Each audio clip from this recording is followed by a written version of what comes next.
Hola, hola, buenas noches. Bienvenidos al programa. Yo soy Jaime Bailey todavía. Hoy es lunes 4 de mayo. Estamos saliendo en vivo desde Miami para todo el mundo. Hoy les voy a comentar todos los pormenores y los detalles y los entresijos de la fallida incursión marítima de un grupo de patriotas libertarios en Venezuela. Una primera incursión en La Guaira y una segunda en Chuao.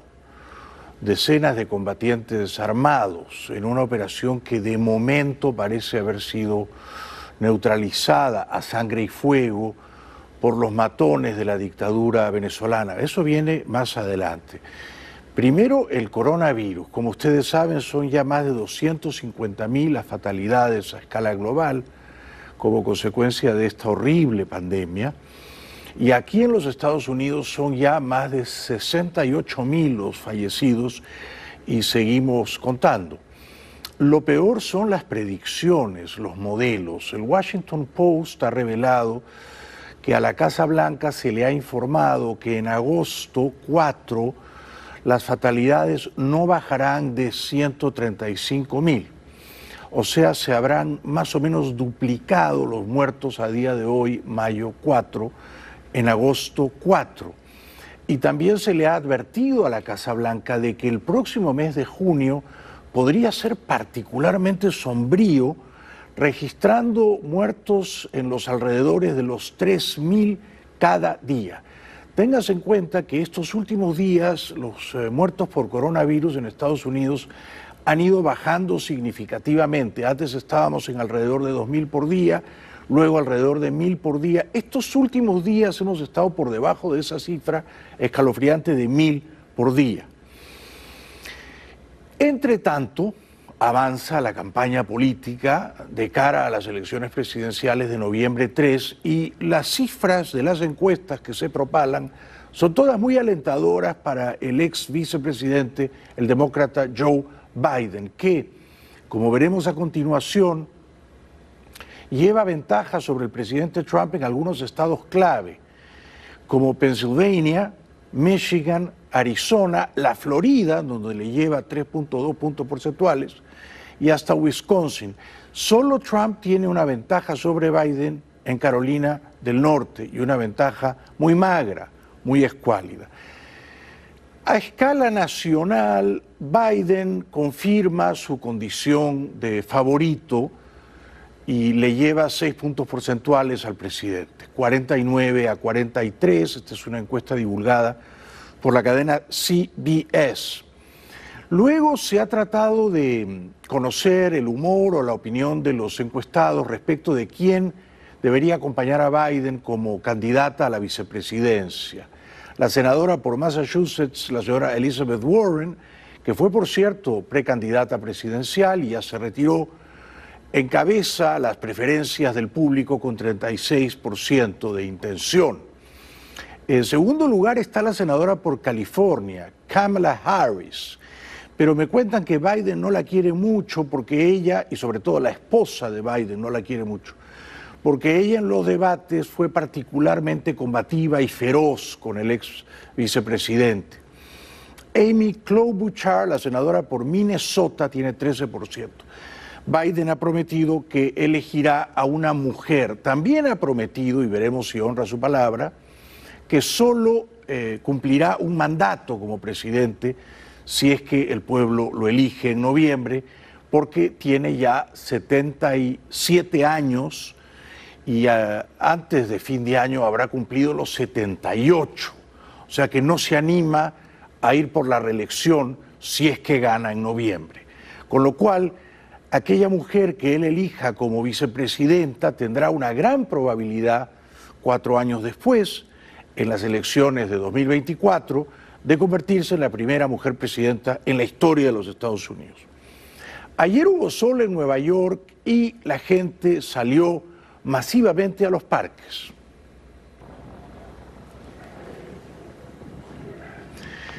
Las imágenes no me desmienten, hay gente corriendo, gente montando en bicicleta, gente caminando.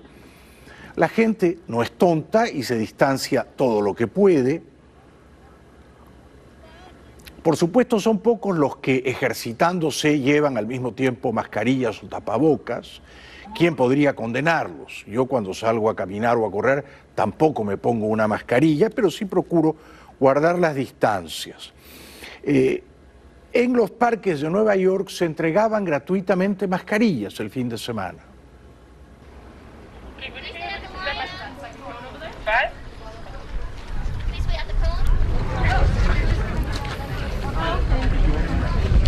Good morning, man. Thank you. Anytime. Good morning. Morning. Thank you so much. Very welcome. That's all right. That's all right. Hello. Grab one right there. Thank you. Ya el sábado por la noche se advertía una pronunciada tendencia a salir a las calles en los parques de Nueva York, de Brooklyn, por supuesto el principal es Central Park, pero la gente decía, vivimos en espacios muy acotados, en apartamentos muy pequeños y necesitamos salir a respirar aire fresco. Esto era el sábado al final de la tarde en Nueva York. Even as the night sky took over, hundreds of New Yorkers remained in Fort Tryon Park Saturday night. Many spent hours there during the day as well, taking in some fresh air.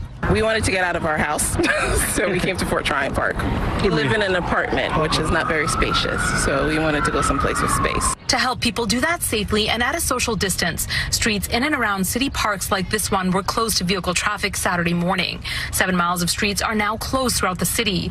The move is a part of a recently announced plan to open at least 40 and up to 100 miles of streets to just pedestrians and cyclists. The news thrilling for many New Yorkers.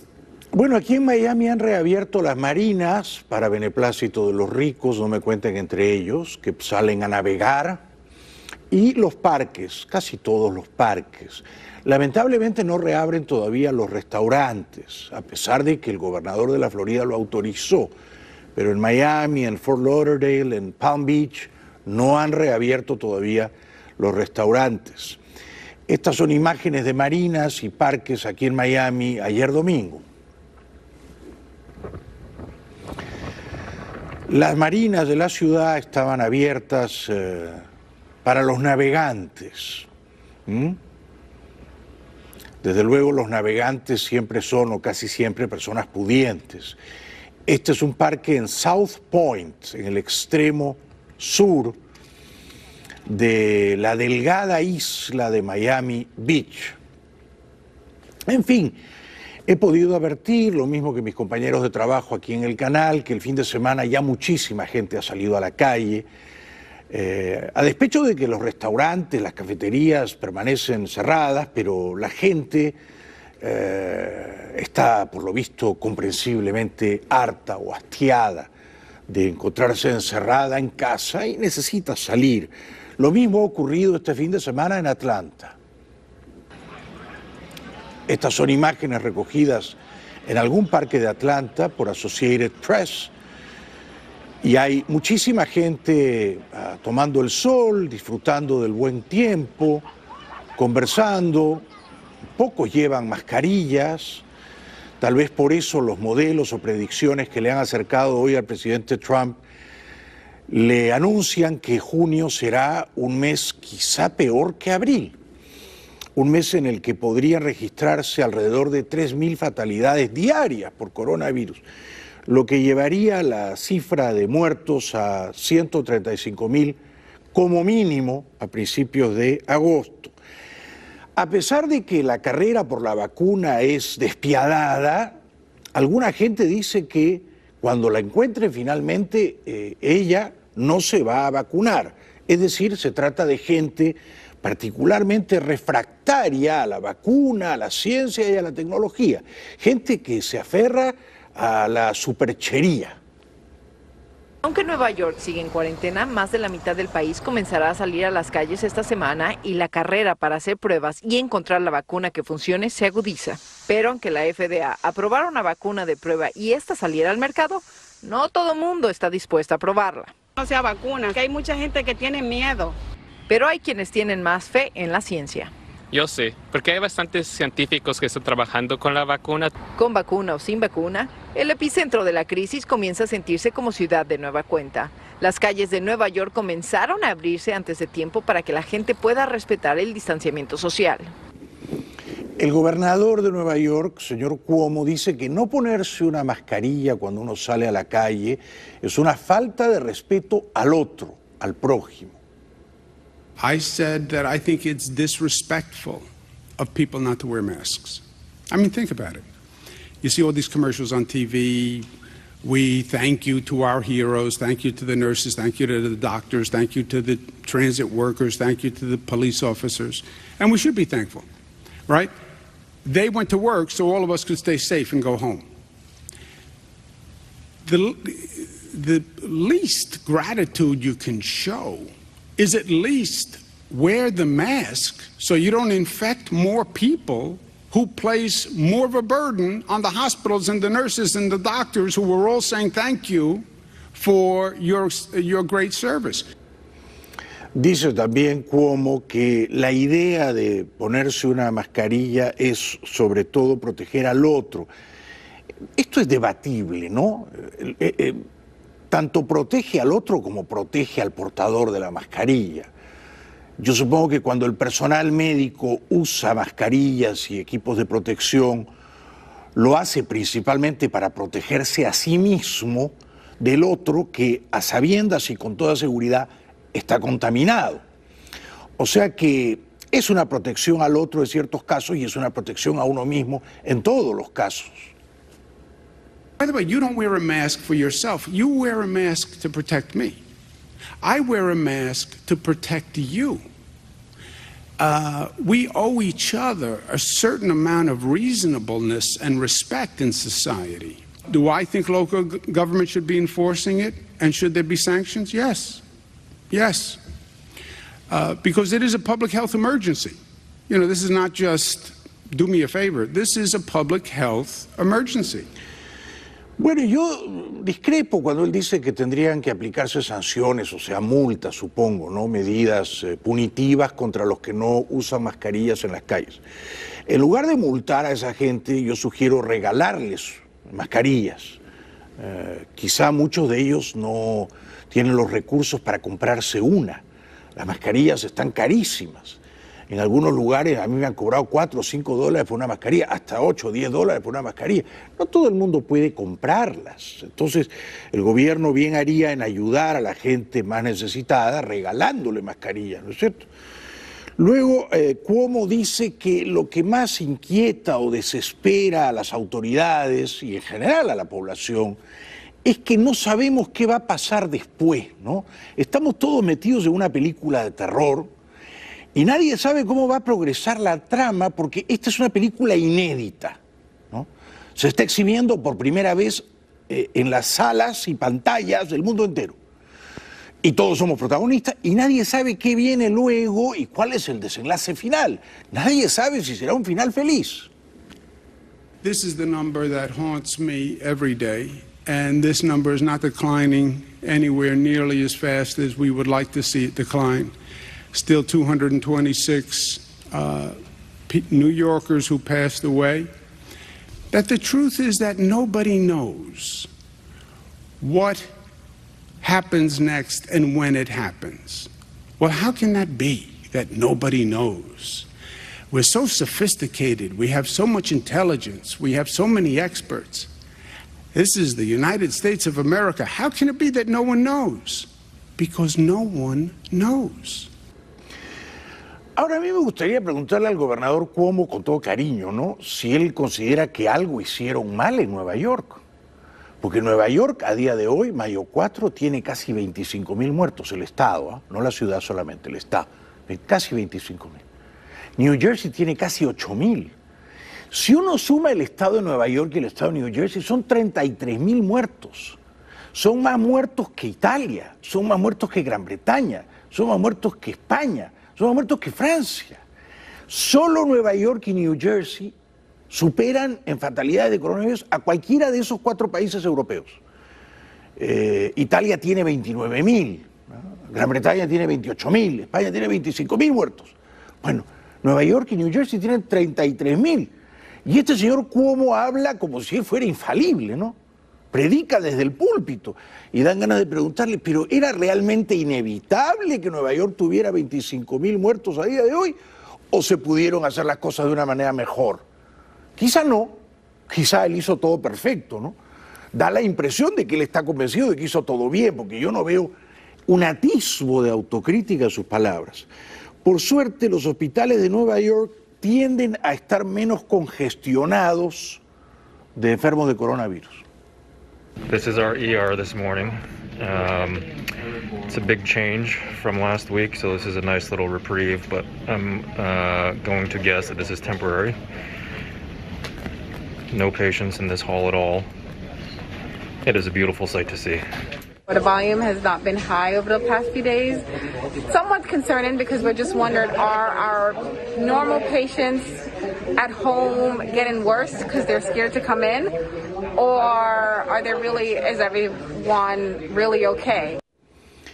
El gobierno de los Estados Unidos, y quiero decir el presidente, su secretario de Estado, el vicepresidente, su secretario de Defensa, la CIA, el Pentágono, casi todos están convencidos de que el coronavirus se originó en el Instituto Virológico de Wuhan y no en un animalejo, un murciélago raro comprado en un mercado de animales vivos.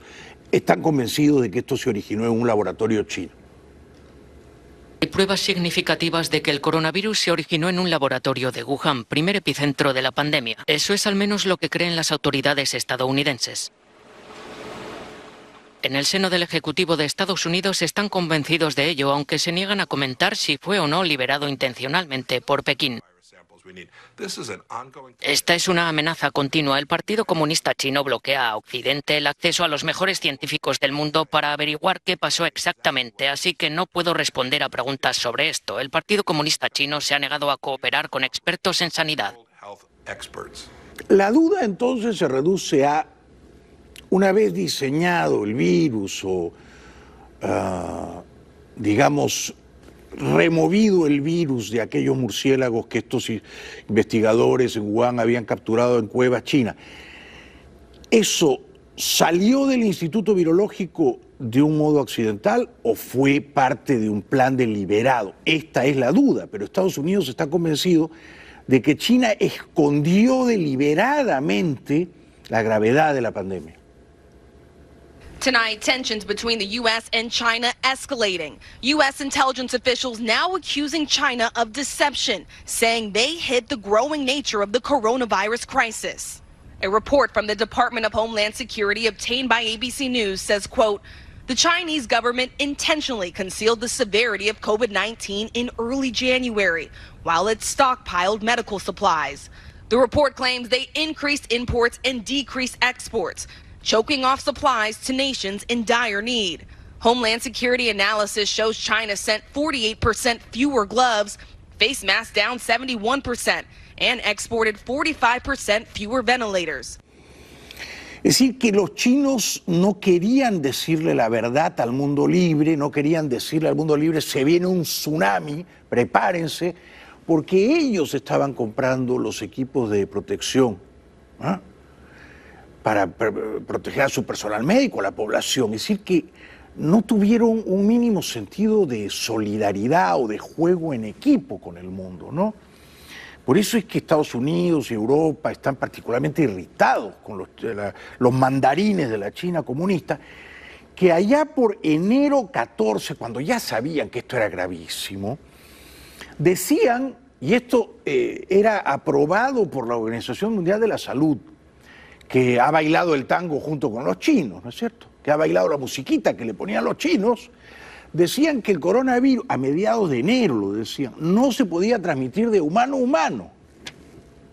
The report says this started in early January. On the 14th, the WHO released a tweet saying China saw no evidence of human-to-human transmission. U.S. intelligence officials say the Chinese government attempted to hide its actions by denying export restrictions and delaying its trade data. Just last week, President Trump attacked China for not doing more when the outbreak began. We are not happy with China. We are not happy with that whole situation because we believe it could have been stopped at the source, it could have been stopped quickly, and it wouldn't have spread all over the world.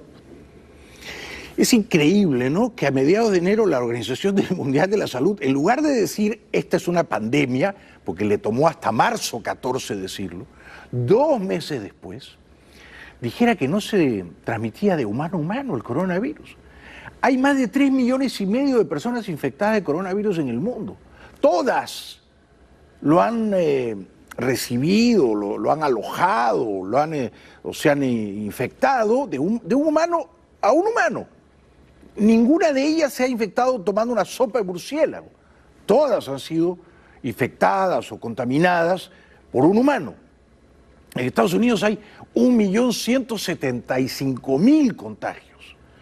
Todos ellos, porque acá no se toma sopa de murciélago, acá no hay esa especie rara de murciélago. Esa especie de murciélago solo vive en cuevas de la China. Así que nadie podría haber contraído el virus en Estados Unidos de un animal, ¿no?, de un murciélago raro, de un pangolín extraño que defecó. No. O sea que esas son teorías que los chinos han esparcido muy probablemente para ocultar la verdad. Y es que todo se originó en los laboratorios, 2 destinados a estudiar a esa rara especie de murciélagos en el Instituto Virológico de Wuhan, China. Tenemos que ir a la pausa y regresamos enseguida. Después de la pausa les voy a contar todo sobre la operación Gedeón, las 2 incursiones marítimas fallidas a Venezuela, decenas de combatientes pobremente armados que han sido diezmados por los sicarios de la dictadura venezolana. Regresamos después de la pausa. Bienvenidos de vuelta al programa. Estamos saliendo desde Miami para todo el mundo. Gracias por vernos. Ayer domingo, 3 de mayo, por la tarde, se difundió un video en el que hablaban el capitán retirado del ejército venezolano, Javier Neto Quintero, y un ex miembro de las tropas de élite de los Estados Unidos, ex combatiente en Irak y Afganistán, médico de las fuerzas especiales, Jordan Grodó, que luego de combatir en Irak y en Afganistán recibió un montón de medallas y distinciones, es un francotirador, un mercenario muy apreciado, y fundó una empresa de seguridad privada basada aquí en la Florida, Silver Corp, hace 2 años. Esta es parte de la proclama del capitán venezolano Nieto y el ex soldado de las tropas especiales de Estados Unidos en Irak y Afganistán, canadiense de origen, el señor Jordan Grodó. Venezolanos y compañeros de la Fuerza Armada, superiores y subalternos, hoy 3 de mayo del 2020 les habla Javier Nieto Quintero en compañía de Jordan Grodó, miembro de las Fuerzas Especiales del Ejército de los Estados Unidos. At 1700 hours, a daring amphibious raid was launched from the border of Colombia deep into the heart of Caracas. Our men are continuing to fight right now. Our units have been activated in the south, west, and east of Venezuela. Bueno, hay un primer error que habría que corregir. El ex combatiente, el señor Jordan Grodó, héroe de Irak y Afganistán, dueño de la compañía de mercenarios Silver Corp, dice que la primera incursión marítima en las costas de Macuto, en La Guaira, fue a las 17 horas de ayer. Eso es incorrecto o inexacto, porque fue a las 5 de la madrugada de ayer domingo, todavía en horas de la noche. No sé por qué cometió ese desliz el excombatiente de los Estados Unidos, Jordan Grodó. La dictadura venezolana se ufana o se vanagloria de haber aplastado esa primera incursión marítima. Más adelante veremos la lanchita precaria que han mostrado y los cuerpos de los hombres que, según la dictadura, llegaron en esa lanchita a las costas de Macuto a las 5 de la mañana de ayer domingo, muy pobremente armados. La dictadura habría dado de baja a 8 de los patriotas, entre ellos el capitán Robert Colina, que trataron de entrar por las costas de Macuto en La Guaira, estado Vargas, en la madrugada de ayer. Tanto el capitán libertario venezolano Nieto Quintero como Jordan Grodó sostenían en este video al final de la tarde que eran 3 las incursiones. Quizá la primera fue aplastada, como dice la dictadura, aunque no podemos creerle nada a la dictadura, pero según ellos había en marcha, en ciernes, unas otras 2 incursiones probablemente marítimas. Este es otro fragmento de la proclama libertaria de Nieto y Grodó ayer por la tarde. La periodista venezolana Patricia Poleo, que goza de gran credibilidad, sostuvo que esta operación era real, que no era una patraña o un montaje urdido por el régimen de Caracas. El objetivo de estas palabras es, primero, aclararle al pueblo venezolano y a las fuerzas vivas de la nación de que es real y que hay hombres y mujeres arriesgando la vida en este momento por la libertad de nuestra patria y de nuestros presos políticos, número 1. Y número 2 es agradecerles y solicitarles muy responsablemente a los miembros de las Fuerzas Armadas, generales, comandantes, capitanes, subalternos, superiores, que por favor se unan a esta gesta libertaria, Operación Gedeón. Operación Gedeón. Bueno, en un ratito vamos a ver las imágenes que la dictadura ha propalado, ¿no? De los cuerpos abatidos, de la lanchita y del lugar donde, según la dictadura, trataron de entrar los del primer grupo que quería entrar por las costas de Macuto. Un segundo grupo, según la dictadura, quiso entrar en la madrugada de hoy lunes en otra lancha por Chuao. Y allí mataron, según la dictadura de Caracas, al capitán Sequea, al capitán Pimienta, y capturaron a esos 2 capitanes y también capturaron a Adolfo Baduel, hijo del general preso Baduel. ¿Quién es este mercenario, francotirador, héroe de guerra en Irak y Afganistán? Jordan Grodó. Mis fuentes me dicen que él estuvo allá por 2016 viviendo en Puerto Rico, después del huracán María. 2 años después fundó Silver Corp, aquí en la Florida, una empresa básicamente que da seguridad privada y que también recluta profesionales de la guerra. En febrero del año pasado, días antes de la fallida intervención humanitaria, ese sábado 23 de febrero, y Fausto, que ustedes recordarán, Jordan Grodó estaba en Cúcuta, fue a Cúcuta, estuvo en el concierto el viernes 22 de febrero y conoció allí al magnate británico Richard Branson, el dueño de la aerolínea Virgin, y se interesó mucho por el caso venezolano y se propuso, usando los contactos y las influencias de Branson, organizar un ejército libertador para entrar en Venezuela. Entonces, aquí en los Estados Unidos, este mercenario, el señor Jordan Grodó, se conectó con Cliver Alcalá. Cliver Alcalá está detenido y preso por la justicia de los Estados Unidos. Apareció en la lista de los más buscados del Departamento de Justicia, con un precio en su cabeza. Cliver Alcalá hizo todas las gestiones para que este Jordan Grodó recibiera $1,5 millones. Alcalá tenía 3 campos en La Guaira que ofreció para que se entrenasen clandestinamente los hombres de Grodó una vez que desembarcasen. Quizá por eso quisieron desembarcar por allí, para luego esconderse en esos campos que tenía el detenido Alcalá, o a los que tenía acceso el detenido Alcalá. ¿Quién delató, si acaso, a los que llegaban en la primera lanchita por Macuto y a los que llegaron en la segunda lanchita por Chuao? Aparentemente la filtración proviene de Colombia. La policía colombiana, cumpliendo órdenes del gobierno, detuvo a un camión lleno de armas de estos conspiradores, armas por valor de $150.000. Es decir, la policía colombiana, cumpliendo órdenes del gobierno, obviamente, se opuso a esta conspiración.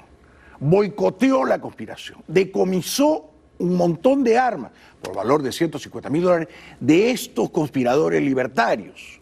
Al mando estaban Nieto Quintero y Jordan Grodo. Esta es un poco la historia que a mí me han contado. Es una incursión real, está en marcha, hay muchos hombres todavía que han entrado o que van a entrar, pero unas filtraciones o unas delaciones desde Colombia dieron aviso a tiempo a los sicarios de la dictadura y tal vez por eso habrían aplastado al primer grupo. Maduro dice que, y lo dijo hoy, se trata de una incursión marítima de mercenarios terroristas cuyo objetivo era matarlo. El día de ayer, domingo 3 de mayo, Venezuela enfrentó el intento de una incursión marítima de un grupo de mercenarios y terroristas entrenados en territorio colombiano bajo el financiamiento y el apoyo del gobierno de Estados Unidos y del gobierno actual de Colombia. Ese grupo de terroristas fue enfrentado por la Unión Cívico-Militar Policial. Fue abatido, fueron capturados y han declarado todos sus planes. El dictador dice también que los conspiradores se entrenaron en Colombia. Tenemos las pruebas, los testimonios, los videos, todas las pruebas físicas, materiales. Tenemos las pruebas de que este grupo se entrenó en territorio colombiano. Tenemos los lugares donde fueron entrenados. Tenemos las pruebas y se ha declarado públicamente el asesor de Estados Unidos, un funcionario estadounidense, asesor en la guerra de Irak y Afganistán, que el día de ayer en la noche declaró y mostró los contratos firmados por la oposición venezolana para privatizar y preparar una expedición de mercenarios y terroristas entrenados en Colombia para asaltar Venezuela e intentar matarme. El dictador ha culpado a Guaidó de ser parte del plan. Mis fuentes me dicen que Guaidó no era y no es parte del plan. También mis fuentes me confirman que el gobierno de Bogotá no aprobó el plan de estos conspiradores libertarios, porque se opone al uso de la fuerza en cualquier caso. Qué ingenuidad, ¿no? Maduro luego se desgallita diciendo qué horror que nos ataquen en medio de la pandemia, ignorando que el daño que han hecho él y Chávez y Cabello y otros secuaces a Venezuela es muchísimo peor que el coronavirus. Un ataque terrorista en medio de una pandemia. Mientras nuestro pueblo descansaba una noche, mientras nuestro pueblo está en cuarentena, mientras nuestro pueblo está dando la lucha por su salud, por su vida, mientras nuestro pueblo está en paz, se calcula un ataque terrorista contra la tranquilidad y la paz de Venezuela. Lo denuncio ante el movimiento de países no alineados. El inefable general Padrino, siempre presto a prosternarse ante la satrapía a la que sirve de modo tan bochornoso, se jacta de haber prevalecido sobre la incursión. ¿Qué incursión? Era una lanchita con 10 personas pobremente armadas. En esta ocasión, de nuevo han triunfado las armas de la República. Todas las unidades militares a lo largo y ancho del territorio nacional permanecen en alerta, preparadas para responder contundentemente a cualquier otra amenaza. Reiteramos, asimismo, absoluta lealtad al ciudadano Nicolás Maduro Moros, presidente constitucional de la República Bolivariana de Venezuela, nuestro comandante en jefe, y el compromiso irreductible de garantizar la soberanía e independencia de la nación. Bueno, si será lambiscón este fantoche de Padrino. El hombre más malo y más gordo de Venezuela, Cabello, dice que había agentes de la DEA en la lanchita. Sí, claro. Un plan orquestado desde Estados Unidos, utilizando agentes de la DEA y del narcotráfico para una incursión militar en nuestra patria. Vergonzoso que venezolanos y venezolanas se presten para eso. En el sitio pues hay una serie de documentos, se observa allí un documento peruano, por ejemplo, de una persona, unas cosas que están allí, armamento de altísimo calibre, tienen teléfonos satelitales, algunos de ellos con uniformes, inclusive había un casco con una bandera de Estados Unidos. Bueno, cuando vean la lanchita se van a reír, ¿no? Porque estos son delirios y fabulaciones de Cabello. Habla un testigo de lo que ocurrió en las costas de Macuto ayer domingo a las 5 de la mañana, no a las 5 de la tarde, era de noche. Otro vecino, que pidió no ser identificado, contó que vio los cuerpos sin vida de 5 sujetos cuando eran llevados por los efectivos de las FAES. Bueno, vimos un tiroteo esta madrugada allá atrás del malecón de la Plaza de las Palomas y hubieron 5 muertos. ¿Usted los vio? Sí. ¿Cómo estaban vestidos estas personas que...? No, con pantalón y sin camisa. Más nada, no identificó más nada. No, más nada. ¿Cómo cuánto tiempo duraron las detonaciones? Como 2 horas. ¿Qué más escuchó? Más nada, puro tiro. ¿Helicóptero? Sí. ¿No serían hombres liberados de prisiones venezolanas y subidos a la lanchita precaria que vamos a ver en un ratito? Raro, ¿no? En pantalón y sin camisa. Y luego Cabello miente, dice que tenían teléfonos satelitales y armas de última generación y cascos con la bandera de Estados Unidos. ¿A quién le creo? Yo le creo al testigo. Ahora, gente de noche, de madrugada, cercana a esas costas donde la lanchita fue, según la dictadura, aplastada, grabó el estruendo, el estrépito de las detonaciones.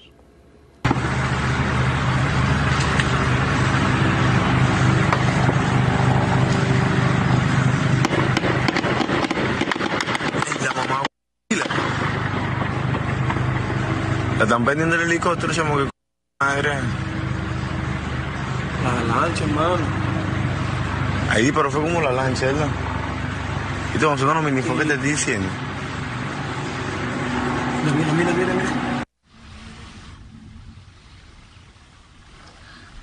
Está la gente de FAE, la Guardia Nacional. Están buscando, creo que hay un cuerpo ahí en la orilla. Insisto, me dicen que era real, pero yo no estoy tan seguro de que lo fuera, habida cuenta de la ropa extraña o de la falta de ropa extraña que lucían los combatientes o los navegantes, los que llegaban en la lanchita. La televisión rusa grabó algunas imágenes crudas sin editar. Si uno ve la lanchita, vamos a ver, ¿cuánta gente cabe en esa lanchita? Esta es la lanchita. Yo digo que ahí no caben más de 8 o 10 personas. 8 o 10 personas. Apretujadas, ¿ah? Entonces, suponer que ahí estarían los cadáveres, ¿no? Pero suponer que esa era la operación Gedeón en esa lanchita, con teléfonos satelitales y armas de fuego, esta es la munición que se le atribuye al grupo, a la lanchita abortada.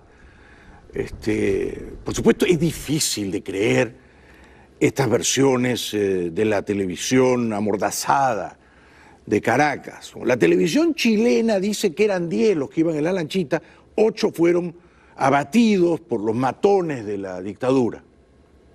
Verol, ministro del Interior, explica que eran 10 militares que trataban de ingresar a Venezuela para generar violencia. El día de hoy, Nicolás Maduro ha dicho que este grupo de militares, de los cuales 8 resultaron abatidos por la fuerza de seguridad, háblese del DGCIN, del FAES y de la Policía Nacional Bolivariana, que ellos venían a matarlo a él y a deponer el gobierno de Nicolás Maduro. Hablan de aproximadamente unos 17 grupos de militares que ya estarían en Venezuela y que intentarían levantarse ante el régimen de Nicolás Maduro junto a otros militares que estarían activos dentro de la Fuerza Armada Nacional. Bueno, esto último es lo que dicen el capitán retirado Nieto, venezolano, y el ex combatiente de guerra de Estados Unidos, Grodó. ¿Qué dicen? Dicen que la mayor parte de los combatientes ya entraron en Venezuela. Bueno, quizás es verdad, vamos a ver.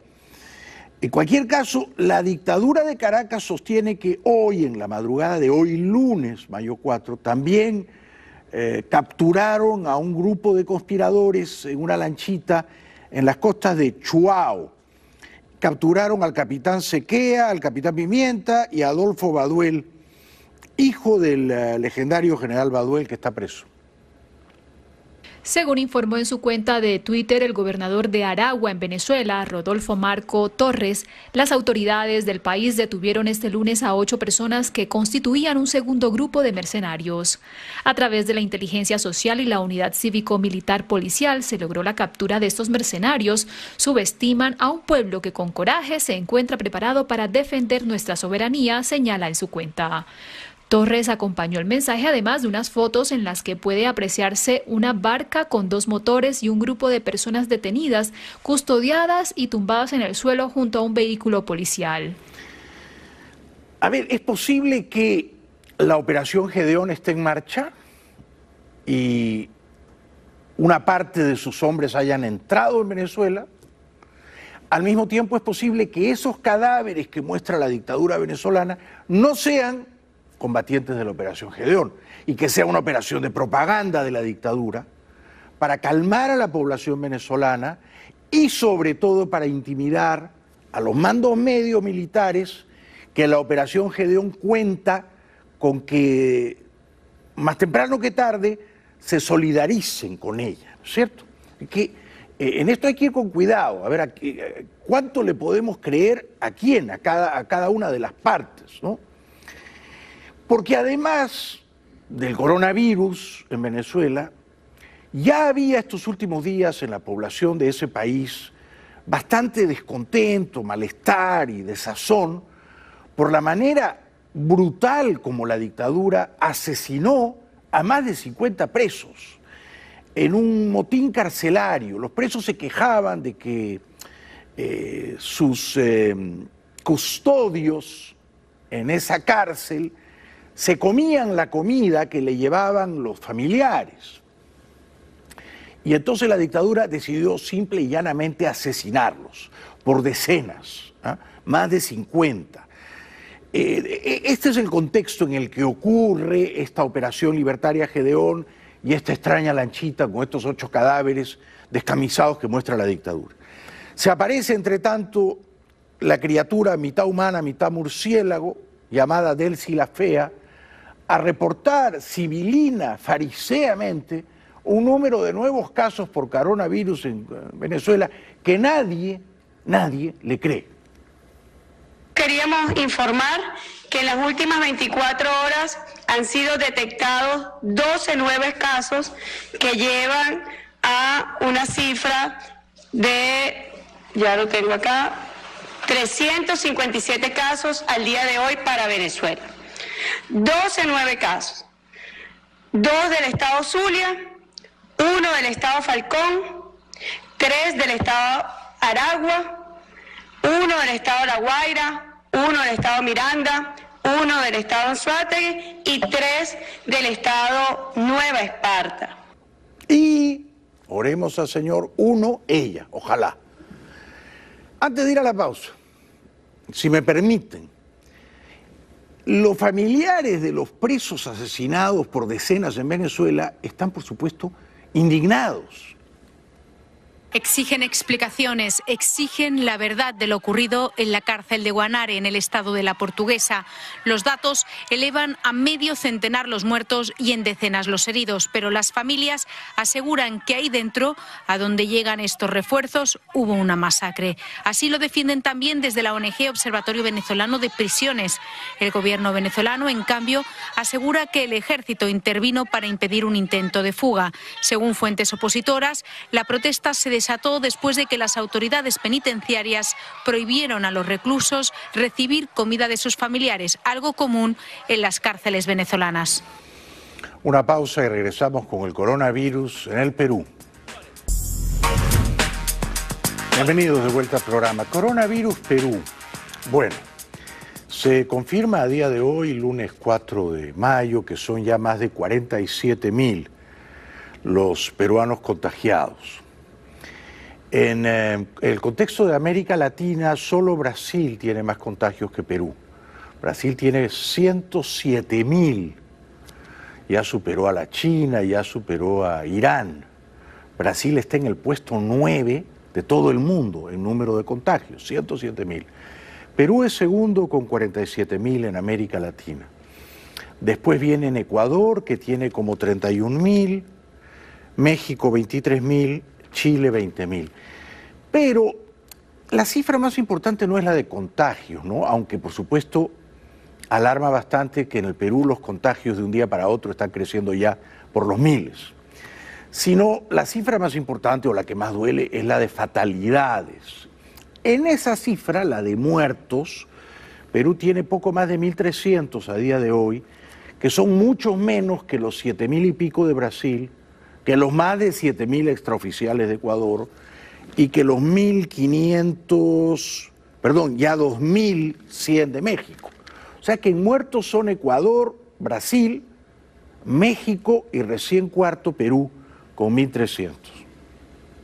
Datos oficiales del Ministerio de Salud para compartir con ustedes: 47.372 infectados por COVID-19 en el territorio peruano, 5.435 se encuentran hospitalizados y 694 en una unidad de cuidados intensivos con ventilación mecánica.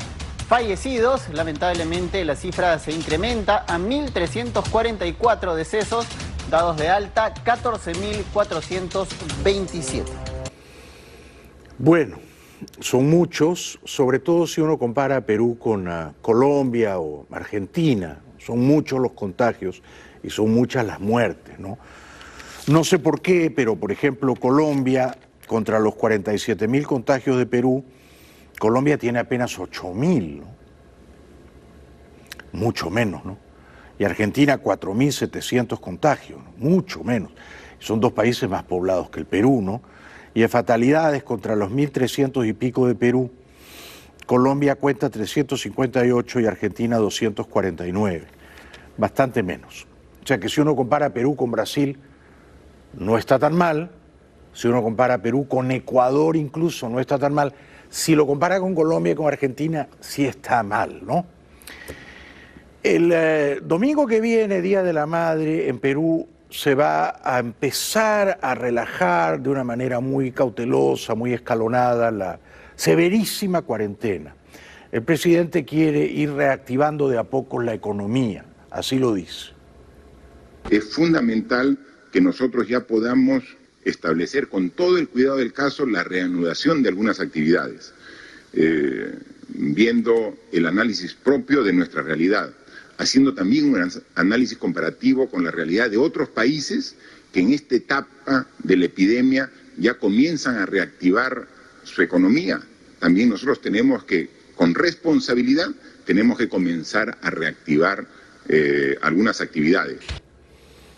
Yo soy partidario de reabrir todo, reabrir los negocios, los comercios, grandes, medianos y pequeños.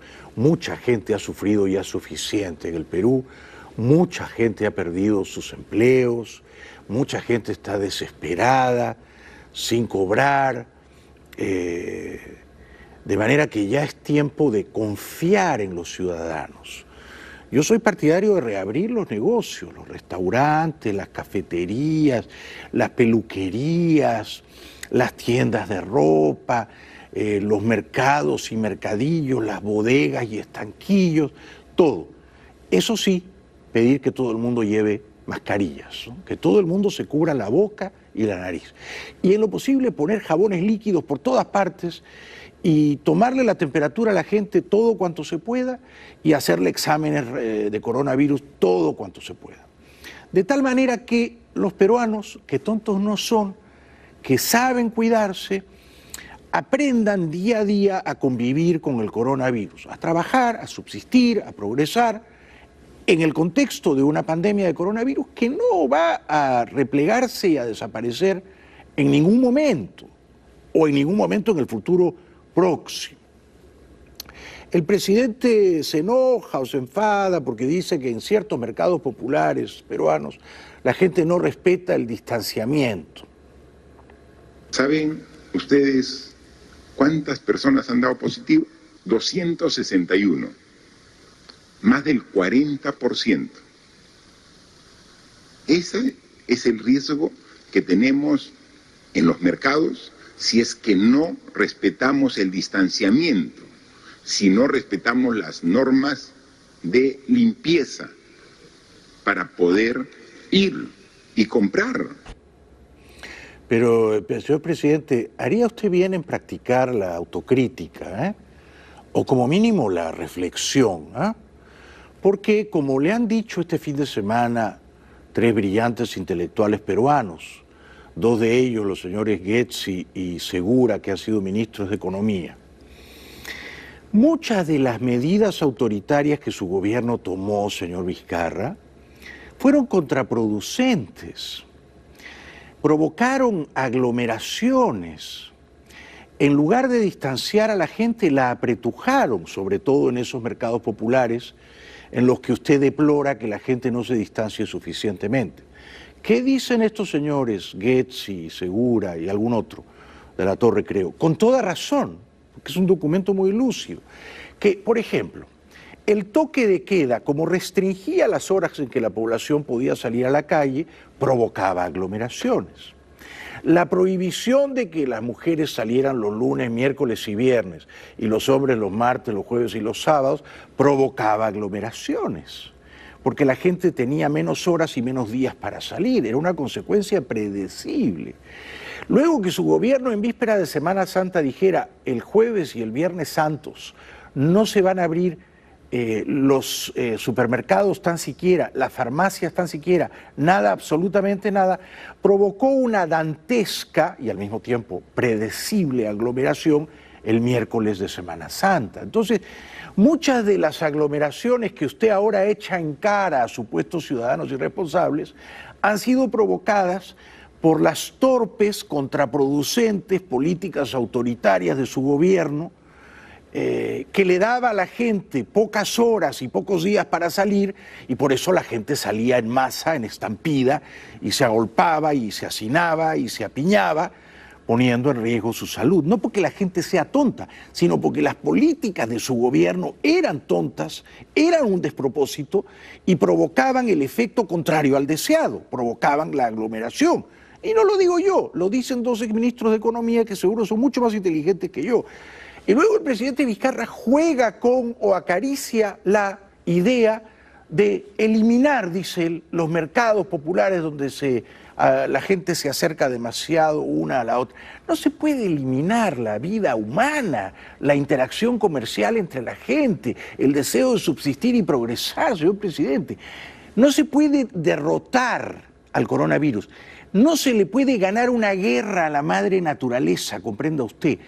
La manera sabia de entender este desafío que nos ha impuesto a la madre naturaleza no es ganándole una guerra militar y policial, es adaptándose a ella. ¿Cómo nos adaptamos a ella? Bueno, haciendo lo que todo el mundo sabe que hay que hacer. La mascarilla, lavarse las manos, guardar la distancia y etcétera. La gente ya lo sabe, la gente no es tonta. Entonces, ¿qué tenemos que hacer? ¿Eliminar los mercados? No, de ninguna manera. O sea, los mercados tienen que operar. Tenemos ya un plan para Lima de intervención para replantear la forma de funcionar de los mercados. Lo hemos visto en Caquetá, lo estamos viendo en Surquillo. O sea, ya no, con estas 2 muestras ya no es necesario que vayamos uno por uno para comprobar de que está el COVID ahí listo para contagiar. Bueno, entonces reparta mascarillas, ponga un montón de surtidores de jabón líquido,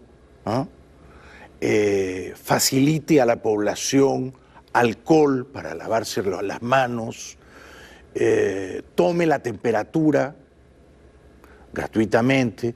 Estas son cosas que puede hacer la policía o que pueden hacer los militares, en vez de estar aporreando o abofeteando a la gente, en vez de estar arrestándola o multándola. Colabore con la gente, que esta es gente muy pobre.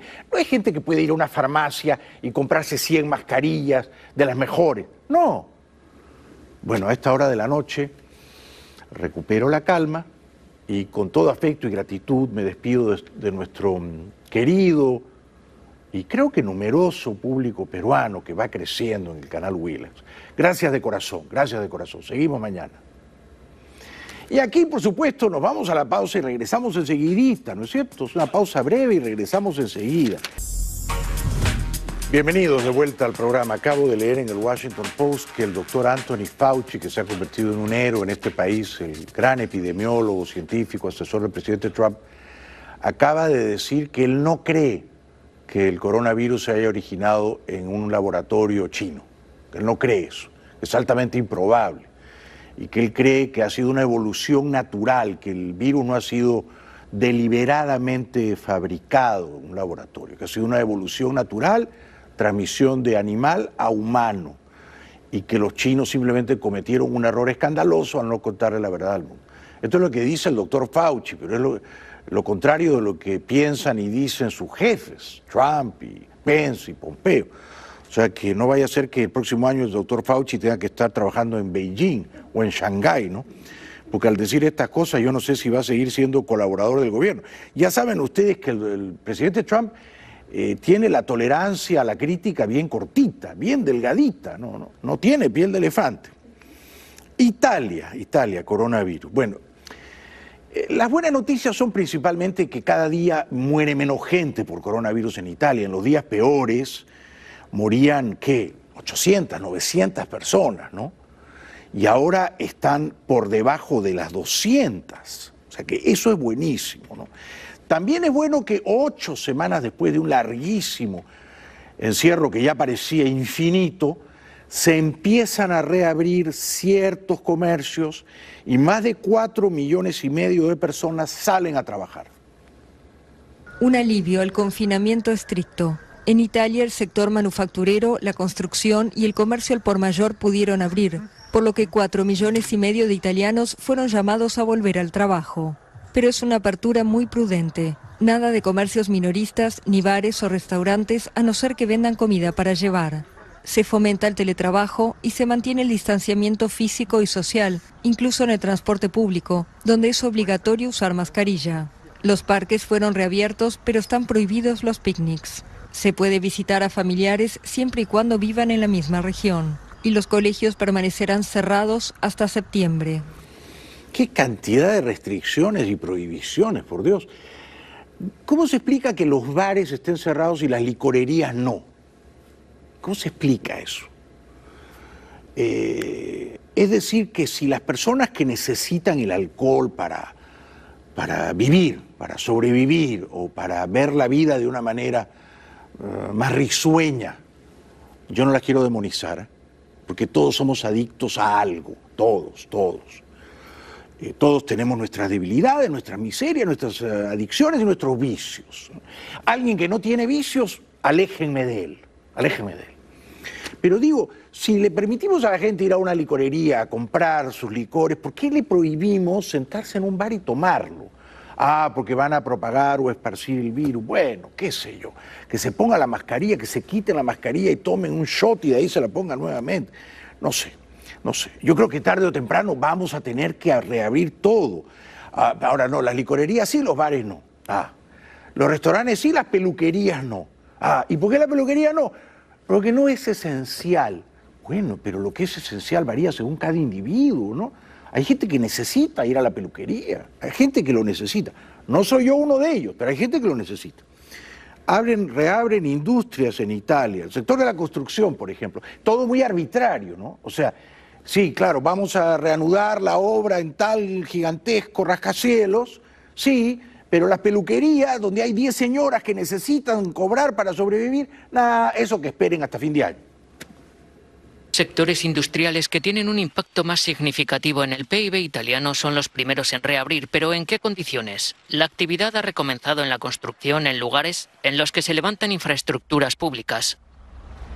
A lo largo de la semana se van a relanzar principalmente proyectos privados. En ambos casos, los últimos protocolos de distanciamiento social se unirán a las medidas de seguridad existentes, con lo que las condiciones de trabajo se han complicado enormemente. A partir de ahora queda reducido el número de personas que pueden estar al mismo tiempo en el vestuario y en el comedor, entre otras áreas comunes. Bueno, qué tristeza todo esto, ¿no? La verdad que es triste y tedioso y burocrático. Ojalá que algún día pronto despertemos de esta pesadilla, ¿no? Otro apunte de los italianos volviendo, algunos de ellos, ¿no? Los más favorecidos al trabajo. Casi 4,5 millones de italianos han vuelto al trabajo con una paralela disminución de las restricciones de desplazamiento. Hay controles sanitarios en estaciones como la central de Nápoles, tras el cierre de país desde hace 2 meses. La policía reclama el uso de mascarilla. Vida también en el centro de Roma, parques abiertos, obras reanudadas y hasta los vendedores de flores de nuevo en el campo de I Fiori por primera vez desde el 11 de marzo. Desde Miami solo se puede volar a Londres, de todos los destinos europeos que han sido cancelados, que eran más de 10, ¿no? Más de 10 o 12.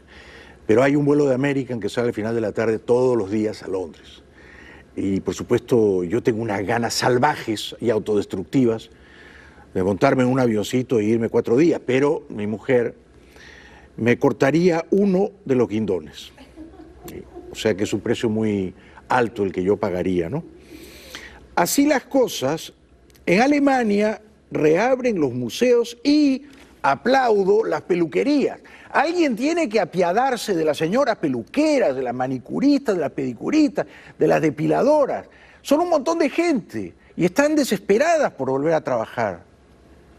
En Alemania las escuelas empezaron a reabrir progresivamente en algunos estados federados. También lo hicieron lugares de culto y museos, además de peluquerías. Y en Austria los alumnos de secundaria de último grado volvieron a clases.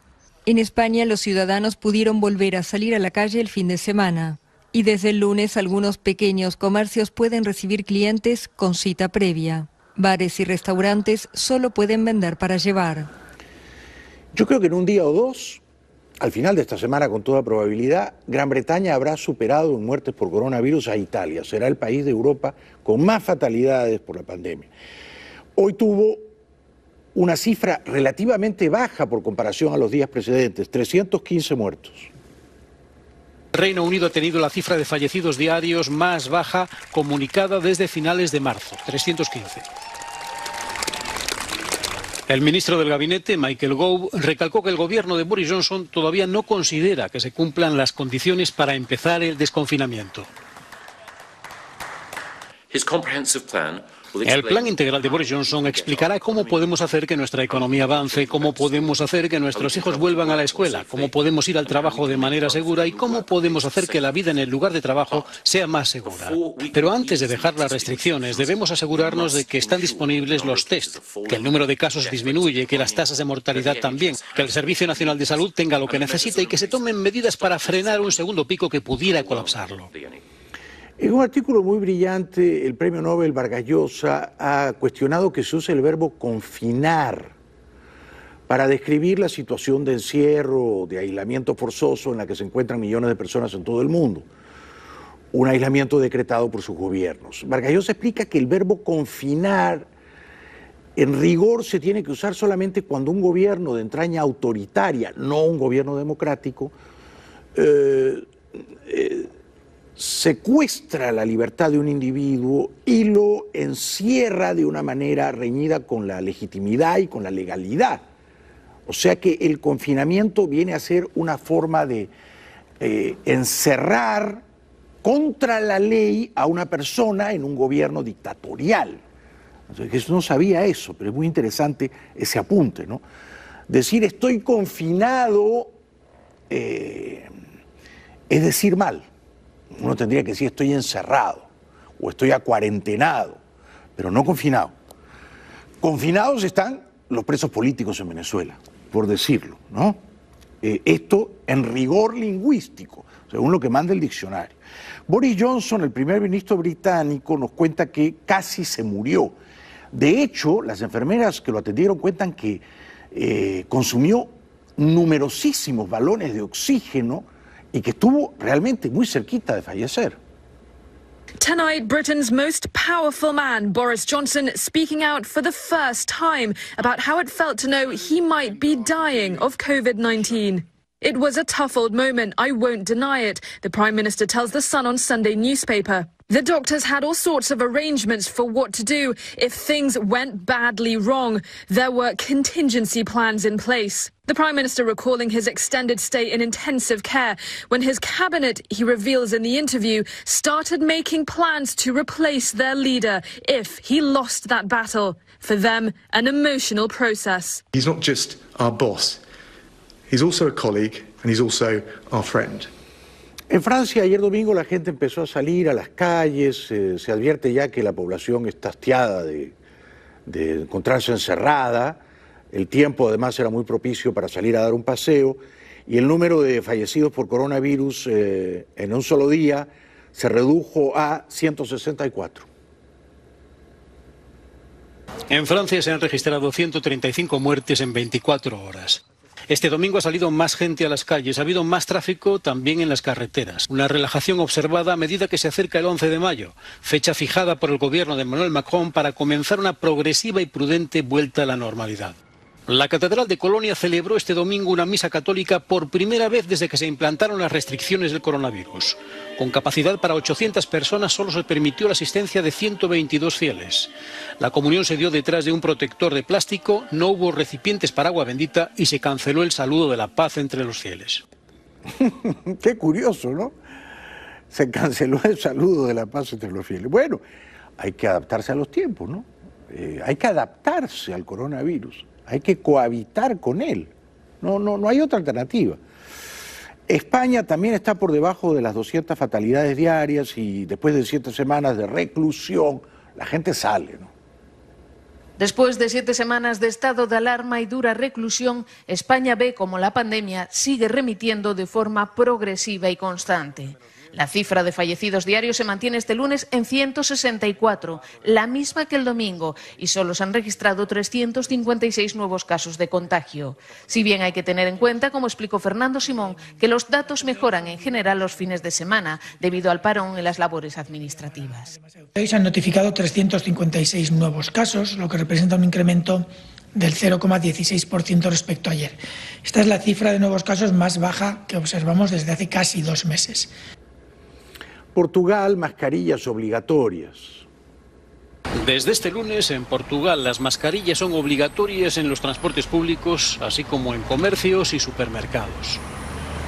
Solo hay multas para quienes no usen máscaras en los transportes públicos. Las multas van de los 120 a los 350 euros. Toda una sanción para la mayoría de los portugueses cuando el salario mínimo es de 635 euros. En esta primera fase, Portugal decidió reabrir los servicios de administración pública con cita previa, librerías, pequeño comercio y peluquerías. Peluquerías, muy bien, peluquerías. También Croacia y Eslovenia, peluquerías.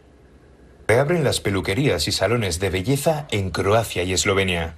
Los dos países han entrado ya en la segunda fase de desescalada de las restricciones contra la pandemia de la COVID-19.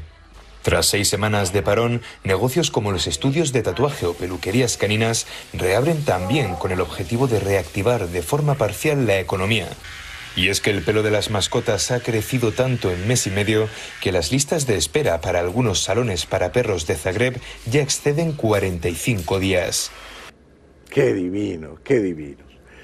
Bueno, publicidad y regresamos enseguida con el coronavirus en Cuba y en Brasil. En Brasil son ya más de 107.000 los casos y siguen creciendo, esparciéndose, reproduciéndose a una velocidad de vértigo y más de 7.000 los muertos. O sea, ya Brasil superó en fatalidades a Alemania, por ejemplo.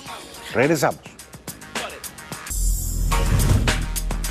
Bienvenidos de vuelta al programa. En La Habana, el monigote, la marioneta de Raúl Castro, que es una suerte de autómata de dictador, el tal Díaz-Canel, se solidariza con Venezuela por la agresión de los mercenarios y los terroristas. Rechazamos las recientes y graves amenazas militares del gobierno de Estados Unidos contra la hermana República Bolivariana de Venezuela. Reafirmamos nuestra solidaridad con el pueblo y el gobierno de Nicaragua y rechazamos las medidas que atentan contra su derecho al bienestar, la seguridad y la paz. Los intentos de reimponer el pasado neocolonial a nuestra América, declarando públicamente la vigencia de la doctrina Monroe, contravienen la proclama de América Latina y el Caribe como zona de paz. El otro día en Washington, D.C., un loquito disparó 2 o 3 tiros contra la embajada cubana en esa ciudad. Era un loquito, ¿no? Bueno, el canciller de la dictadura cubana, Bruno Rodríguez a la Parrilla, sale a decir que la agresión terrorista, hace una telenovela, lloriquea, solloza, se da golpes de pecho, ¿no? He convocado a la encargada de negocios de la Embajada de los Estados Unidos en La Habana, la señora Mara Tekach, para abordar este gravísimo hecho. Le expresé nuestra más enérgica protesta por la grave agresión terrorista perpetrada contra la Embajada de Cuba. Le pregunté cómo reaccionaría el gobierno de los Estados Unidos ante un ataque como este a cualquiera de sus embajadas. Este gordito mamerto lleva años ya como canciller, ¿no? O sea que resulta que, al menos cumpliendo su papel de lambiscón, lo ha hecho todo muy bien, porque no lo han decapitado todavía. Bueno, Cuba reporta solo 69 muertos por coronavirus, sí, claro, cómo no, y apenas 1.600 contagiados. Si esas fueran las cifras reales, no se entendería por qué, por ejemplo, cierran todas las escuelas. O sea que algo está mal, solo que la dictadura previsiblemente lo oculta. Cuba cerró sus escuelas por tiempo indefinido. La medida tomada frente a la pandemia de coronavirus es única en 60 años de revolución socialista, ya que durante los huracanes esto solo ocurre en las zonas afectadas y por pocos días. Ana María Delgado es madre de un niño de 7 años que cursa primer grado y que ahora sigue sus clases desde esta mesa, frente a la televisión. En otros países, los maestros han recurrido a Internet para interactuar con sus alumnos. Pero en la isla solo 110.000 casas tienen ese servicio, así que aquí la vía de difusión es la televisión convencional. Pero cuando la reportera o locutora dice 60 años de revolución socialista, ¿sirve a la verdad? Yo digo que no, porque no son 60 años de revolución socialista, son 60 años de dictadura comunista, de despotismo totalitario. No, esa no es una revolución socialista escandinava, no. Entonces hay que llamar a las cosas por su nombre. Este es otro fragmento del informe según el cual, como en Cuba no hay internet, los alumnos no pueden educarse. Desde luego no hay educación libre y plural en Cuba, esto ya se sabe. Toda educación es una forma de adoctrinamiento. No pueden educarse por el internet, sino tienen que ver la televisión oficial. Donde no alcanza internet, alcanza el ingenio. Al menos en Cuba, un país virtuoso a la hora de improvisar soluciones frente a la escasez. Debido al confinamiento de la pandemia del coronavirus, casi 2 millones de alumnos de entre 6 y 18 años están recibiendo clases a través de la televisión nacional. En la isla apenas hay 100.000 hogares con conexión a internet, por lo que las autoridades rescataron una vieja receta castrista: la televisión educativa. Ayuda, advierten los profesores, pero no es suficiente.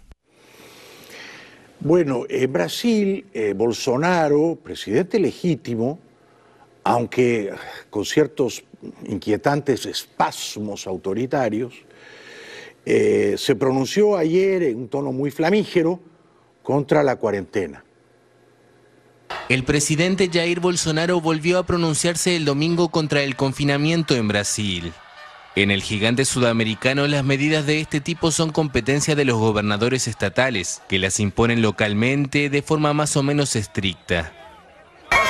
La destrucción de los empleos por parte de algunos gobernadores es irresponsable e inadmisible. Vamos a pagarlo muy caro en el futuro. El hambre, el desempleo, la miseria, eso no es bueno para el país.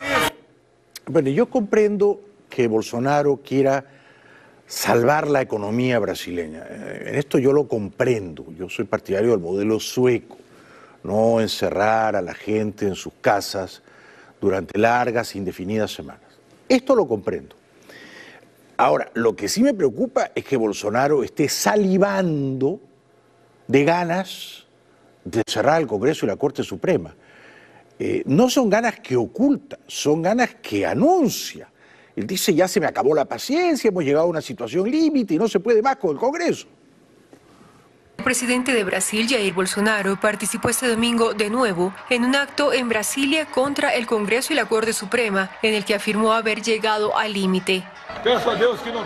Le ruego a Dios que no tengamos problemas esta semana porque llegamos al límite. No hay más conversación. De aquí para adelante no solo exigiremos, haremos cumplir la Constitución y será cumplida a cualquier precio.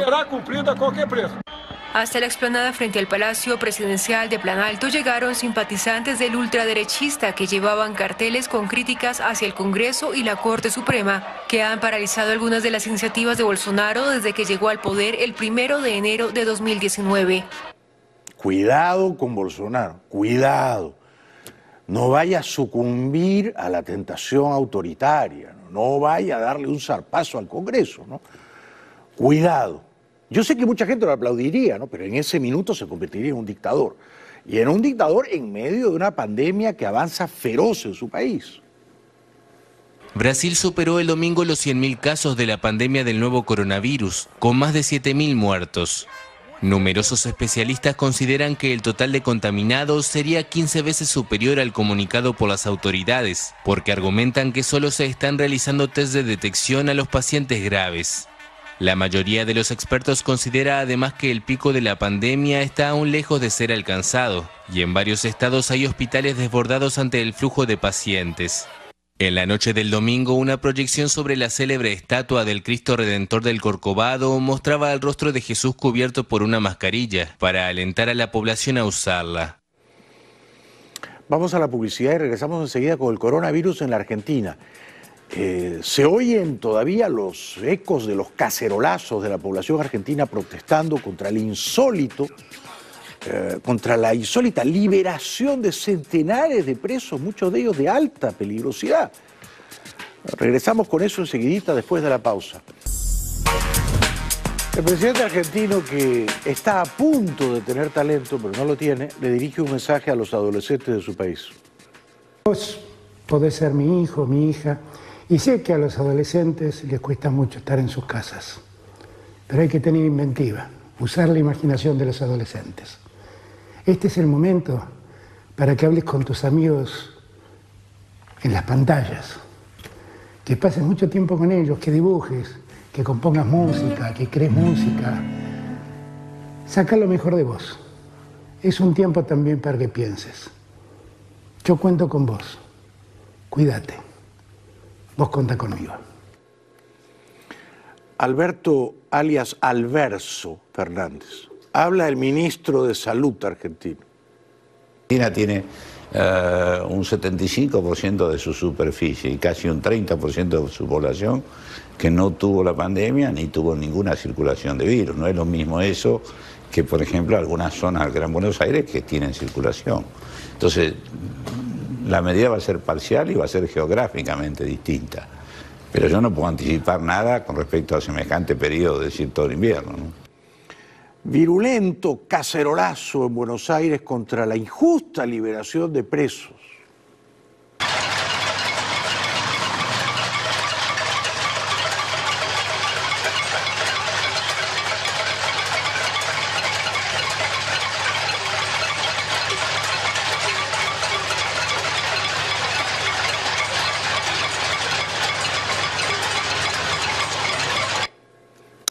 Yo me sumo acá con mi tacita. Ya volvemos con López Obrador.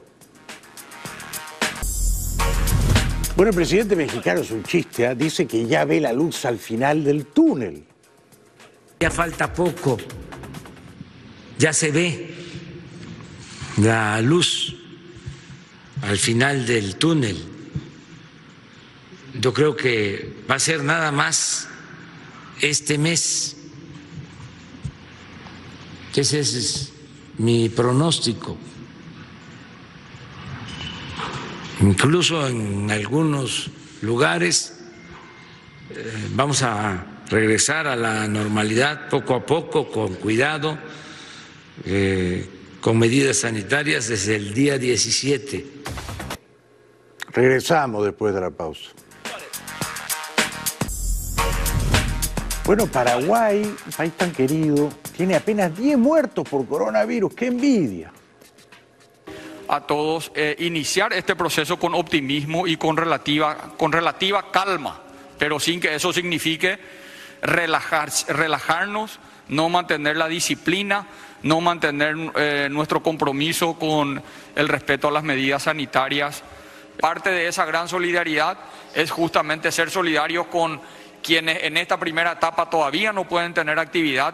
Esta fase 1 tiene que ser exitosa y así ser solidarios con los demás actores económicos que también se ven ya con una gran necesidad y están haciendo un gran sacrificio. Muy bien por ponerse la mascarilla, presidente. Regresamos después de la pausa. Bueno, muchas gracias por hoy, muchas gracias por vernos, por tenernos paciencia, por acompañarnos hasta el final. Les estamos profundamente agradecidos. Y seguimos mañana, reanudamos mañana la conspiración libertaria que es este programa. Gracias de corazón, buenas noches, hasta mañana.